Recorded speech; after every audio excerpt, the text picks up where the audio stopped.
محكمة.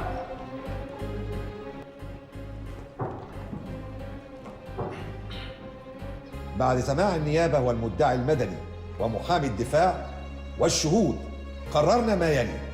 ولعدم توافر ما يفيد زواج المتهمة من المجني عليه ولثبوت التهمة عليها بالدلائل والقرائن وباعترافها بإعداد وجبة سمك بنفسها أودت بحياة المجني عليه، لذلك قررت المحكمة إحالة أوراق المتهمة ندى عز الدين شوكت إلى فضيلة المفتي. بس ده حكم غلط. ايه ده يا ابني؟ انت عايز نحبسك؟ انت مش عارف اللي انت عملته ده استهتار بالمحكمة؟ بتتكلم من غير اذن ليه؟ عذرا سيادة القاضي، ده هاني نبيل برهان ابن موكلتي، بيعالج في مصحة نفسية بقاله شهر بسبب اللي حصل. أخيرا اتكلمت.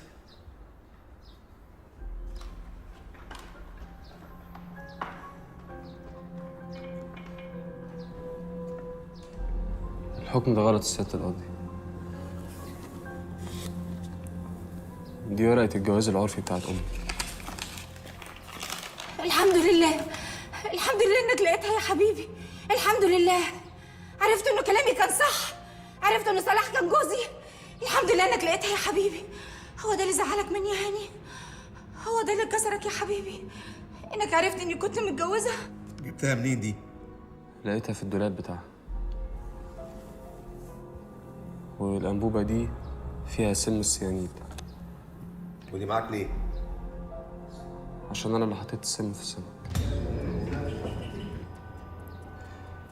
أنا اللي سميت صلاح عبد العزيز. انت بتقول ايه يا هاني؟ انت اتجننت؟ هدوء. انت بتقول انت اللي حطيت السم في الاكل؟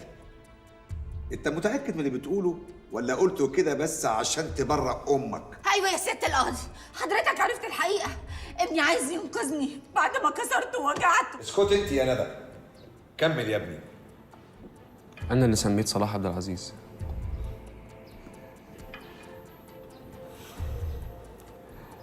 أنا مش فاهم يا خالي إزاي حضرتك مدير أمن موهوب وما تشكش ولو لثانية إن أنا ممكن أكون عملت كده. أنا كنت بقعد كل يوم بدعي ربنا بعد ما اتقبض على ماما إن حضرتك تخش عليا تتهمني أو تسألني أنا ليه عملت كده. كنت هقول لك حضرتك لما سألتني السيانيد بيجي منين،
أقول الحق. ما تقول لي يا ابني ايه اللي حصل؟ كان لازم أعمل حاجة وعملت. أنا مش فاهم هي إزاي ترضى إن راجل تاني ياخدها مني. إيه الخيانة دي؟ كانت متجوزاه يا ابني. ما كنتش أعرف. وفي يوم لقيتها بتقول لأم إبراهيم تعمل لها أكل عشان توديه لمها، بس ما كانتش بتديه لمها، كانت بتديهوله هو.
جوه الفيلا دي.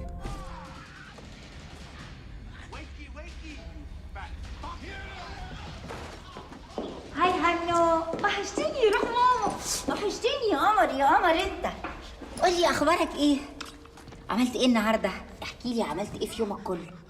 الاول قولي اتعشيت ولا لا؟ اتعشيت؟ ده انا ميته من الجوع، نفسي مفتوحه للاكل قوي، كان نفسي اتعشى معاك. بتتفرج على ايه؟ كمل يا ابني. في يوم طلبت من ام ابراهيم تعمل لها سمك، وانا عارف ان عندها حساسيه منه.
منه بسببي.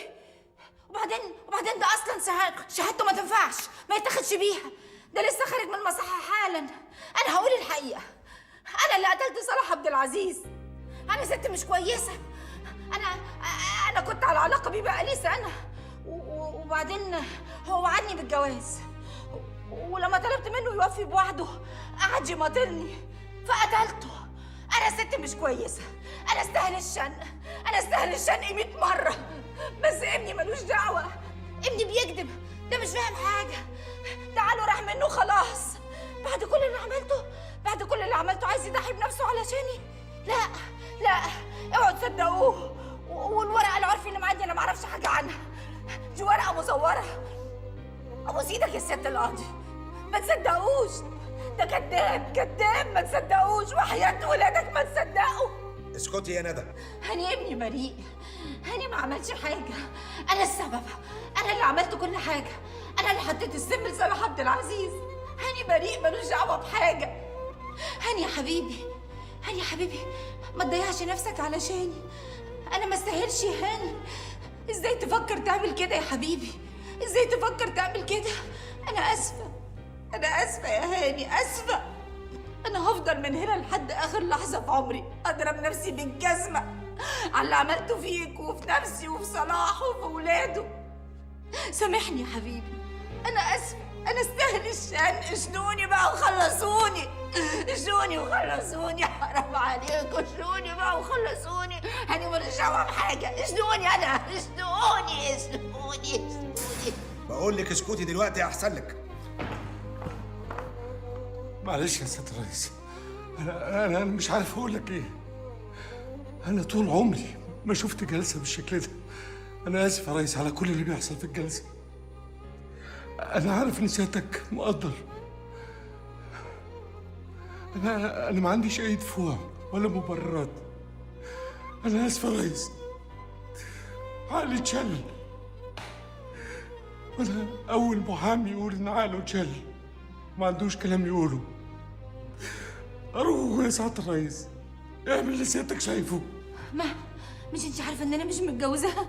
اشهدي بكده يا مها، وحياة ابنك يا مها عشان خاطري، وحياة العشرة اللي بينا يا مها، اشهدي بكده، ربنا يخليكي يا مها.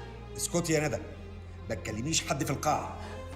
انا عايزة ابني يا ست القاضي، عايزة ابني اخده في حضني لو سمحت، ابوس ايدك، عايزة ابني في حضني، عايزاه في حضني. عايزة تمشي؟ هشام هيبلغنا باللي هيحصل. لا انا عاوزه اشوف ايه اللي هيحصل. الست دي اتظلمت قوي يا عادل، مننا ومن ابنها. حلفتك باغلى حاجه عندك يا سياده القاضي اخد ابني في حضني، اخده في حضني مره واحده بس، وبعدها عدموني يشنقوني يعملوا فيا اللي انتوا عايزينه. ابوس ايدك يا سياده القاضي، انا ماليش غيره. ابوس ايدك ابوس ايدك ابوس ايدك.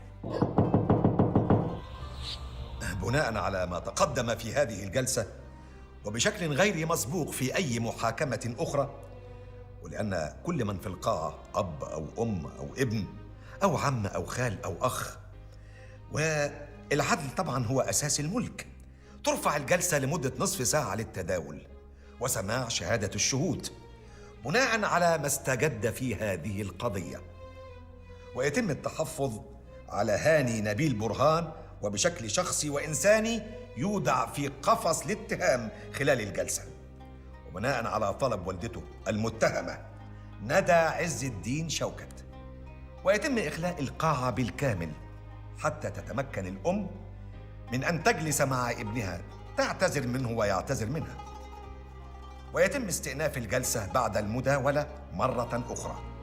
استراحة.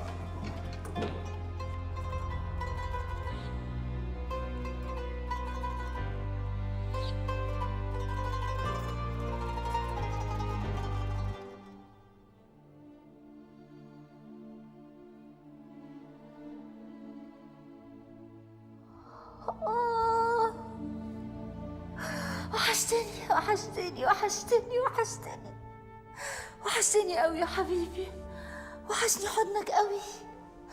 محدش هياخدك مني، محدش هياخدك مني يا هاني. انا اسف يا ماما. انا اللي اسفه يا حبيبي، انا اللي اسفه. انا ما استاهلش حتى انك تسامحني، ما استاهلش يا هاني، ما استاهلش يا حبيبي.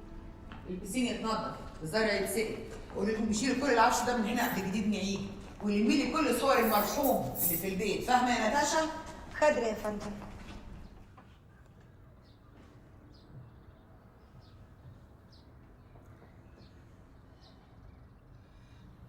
طب الأول كنتي بتزوغي من ورانا، دلوقتي إيه بقى؟ طب عيني في عينك كده.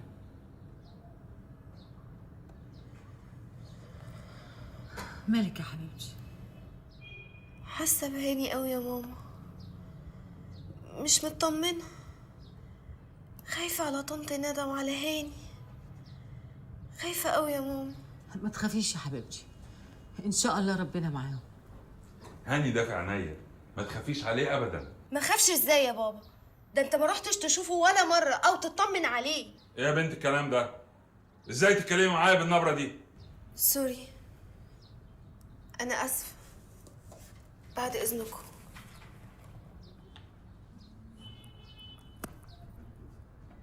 هو إيه؟ خدوهم بالصوت، البنت ما غلطتش. وبعدين أنت ما رحتش الجلسة النهارده ليه؟ اروح اعمل ايه؟ انا عندي ميعاد مع سالم بيه عشان مشروع توكيل العربيات، ده مشروع ب 75 مليون جنيه، وبعدين المحامي هناك هيطمني. على فكرة أنا بقيت بخاف منك قوي. الخوف مطلوب يا حبيبتي، خافي، لازم تخافي، عشان لو ما خفتيش هتغلطي.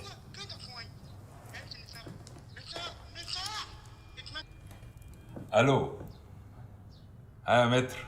بقول لحضرتك الاستاذ هاني اعترف ان هو اللي حط سم في الاكل. ايه؟ عين عليك يا ست ندى، بقى يوم ما تطلعي بريئة تتمني تبقي متهمة. ليه كده يا ابني؟ ليه؟ مش قادر اصدق، والله ما قادر اصدق. انا كنت شاكك، والله كنت شاكك.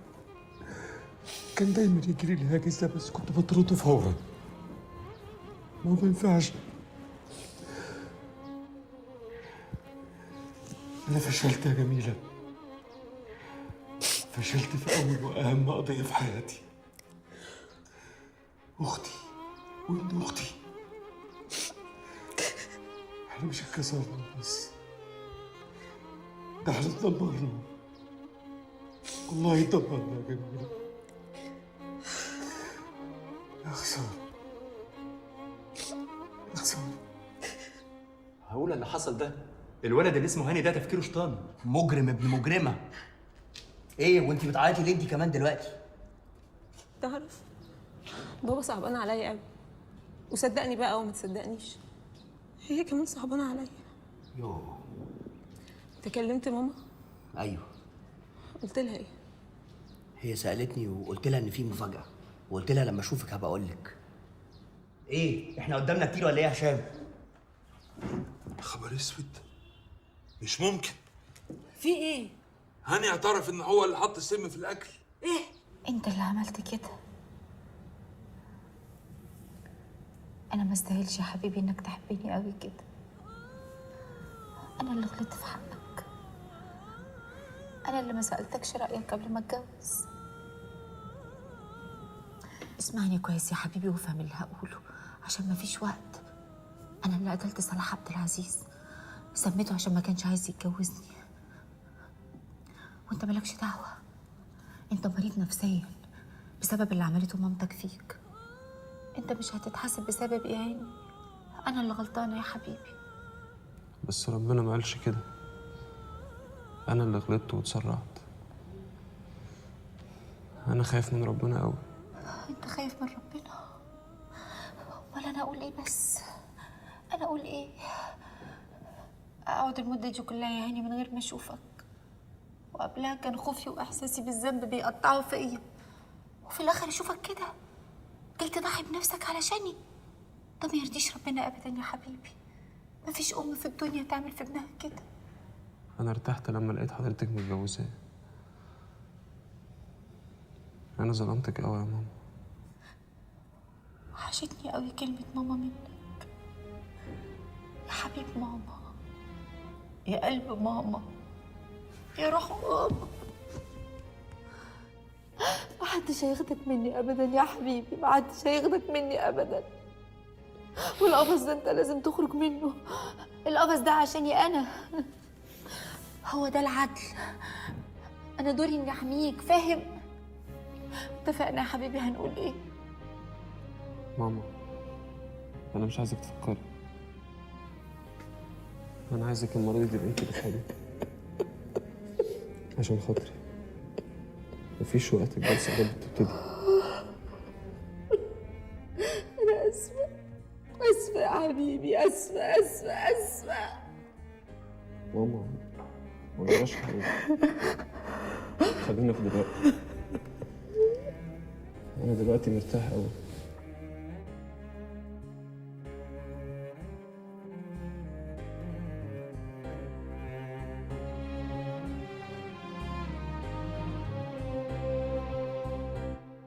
اهدي بس يا ناهد، بنتك ما فيهاش حاجه. وبعدين الدكتور بيقول انها هتفضل نايمه للصبح بسبب الحقنه المهدئه اللي هي واخداها. اديها بس انت الفيتامينات في ميعادها وهي هتبقى زي الفل. البنت بس صغيره وخدت صدمه عصبيه. بنتك حساسه حبتين يا ناهد. حساسه حبتين؟ طب ما عندكش احساس خالص؟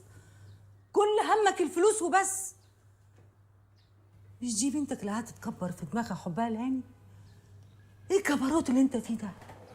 حرام عليك، اتقي ربنا شويه. انا خلاص تعبت منك. انا عايشه معاك وانا خايفه لحبك الزايد لكل حاجه مش بتاعتك. فلوس مش فلوسك، ارض مش ارضك، ستات غير مراتك. خلاص تعبت، ما بقتش طايقاك. حرام عليك، حرام عليك بقى، كفايه. فاروق يا برهان طلقني والا هخلعك. انا افضل الخلع احسن، الا بقى لو اديتيني كل الفلوس اللي صرفتها عليكي ساعتها هطلق من غير شوشره. بس بصراحه بقى انا زهقت منك وعايز اغير. انا اتجوز واحده غيرك. خلعتوني خلعتوني خلعتوني. اهلا اهلا اهلا اهلا اهلا بالقمر اللي خالع. يا حلوه خلعتينا نورتي ليالينا. الحمد لله اني خالع، الحمد لله اني خالع.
1000 جنيه. الحمد لله كده خير يا ماما. لا يا حبيبي، لا لا، محدش هياخد ابني من حضني، محدش هياخد ابني من حضني. وتؤجل الجلسة إلى نفس التاريخ بعد شهر للتداول. رفعت الجلسة.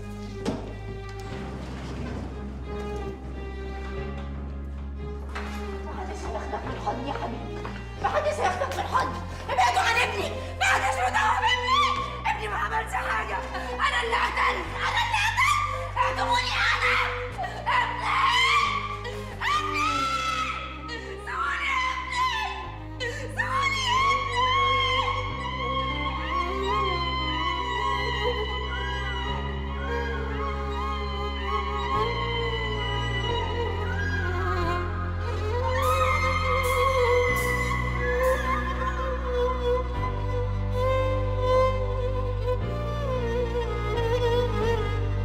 ابنها؟ ابنها هو اللي حط السم؟ ايوه يا ماما، غيرت اقوالها وقالت ان هي اللي سمته عشان بابا رفض يتجوزها. في الاول بعد ما هشام قال المرافعه وان بابا كان على علاقه بيها ومش متجوزها، وقفت وقالت ان هي متجوزاه عشان تنقذ سمعته. ولما ابنها اعترف قالت ان هي اللي حطت السم وانها مش متجوزاه. المهم هيعدموا مين فيهم؟ ولا هيعدموهم هما الاتنين؟ الجلسه اتاجلت. انا دلوقتي نفسها تتعدم بدل ابنها. احسن خليها تدوق العذاب اللي دوقته لنا. تقدري دلوقتي تحضري لخطوبتك. مبروك.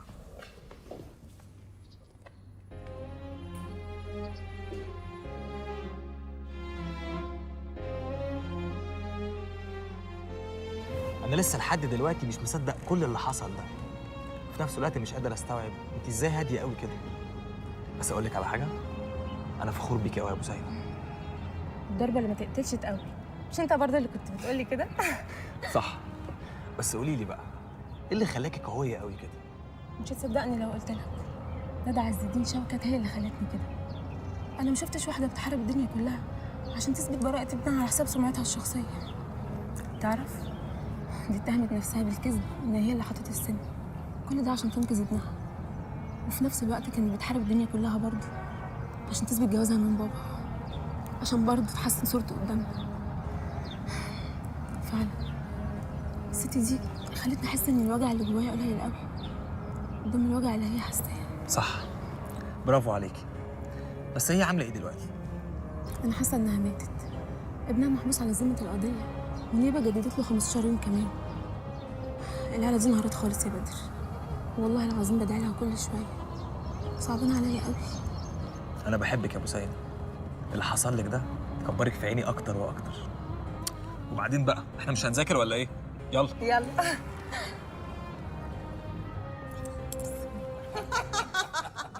مش ممكن يا فاروق، ايه النكت بتاعتك دي؟ هتموتني من الضحك. هنتجوز امتى يا حبيبي؟ الله، مش لما نتعرف على بعض الاول شويه وبعدين ناخد لنا فتره في الخطوبه وبعدين اجهز الشقه. شقه ايه؟ اجهز الفيلا. وهتسيب الشقه لمراتك؟ الله ينور عليكي.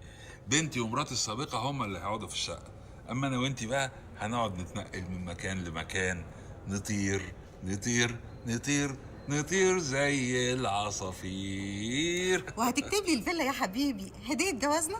بصي بقى، احنا نتنقل من مكان لمكان، نطير زي العصافير، نقعد في الفيلا. انما اكتب لك الفيلا باسمك ده بقى اللي هقول لك عليه سوري، لان كفايه انك هتتجوزي فاروق برهان.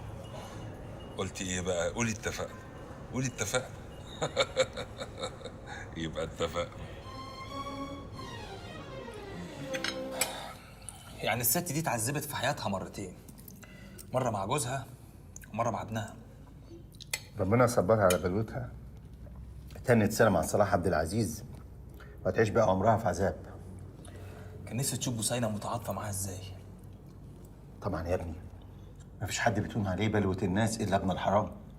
المهم انت ناوي تتقدم لها امتى؟ يعني ان شاء الله في اقرب وقت. انا من رأيي تستنى لما تاخدوا اجازة الكلية، هيكون دم الراجل نشف. عندك حق يا حاج. على فكرة يا بدر، انا مش عايزك تتكلم بوسينة في يوم من الايام عن موضوع ابوها، كفايه اللي هي شافته، وربنا يمني يعوضها خير على كل اللي مر بيها ان شاء الله. بصي يا حبيبتي، ان شاء الله هاني هيخرج من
المؤبدة وعلى السلطات المختصة تنفيذ الحكم. رفعت الجلسة.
ما نقدرش نعرف حالتها توصل لغايه فين. كل انسان في الحالات دي له رد فعل بيختلف عن التاني. الله يساعدها.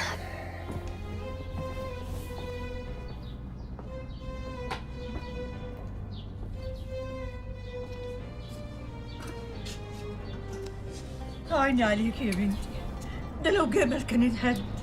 مين اللي شافته يا حبة عيني؟ ومين المهدئات اللي بيدوها لها؟ سبحان الله، مين كان يقول ان هي تيجي تقعد في نفس المكان اللي قعد فيه هاني؟ انا عمري ما شفت ارتباط بين ام وابنها للدرجه دي. الولد رغم كل اللي عمله ده لكن في الاخر برضه هو ضحيه. وابقى زوره يا خالد.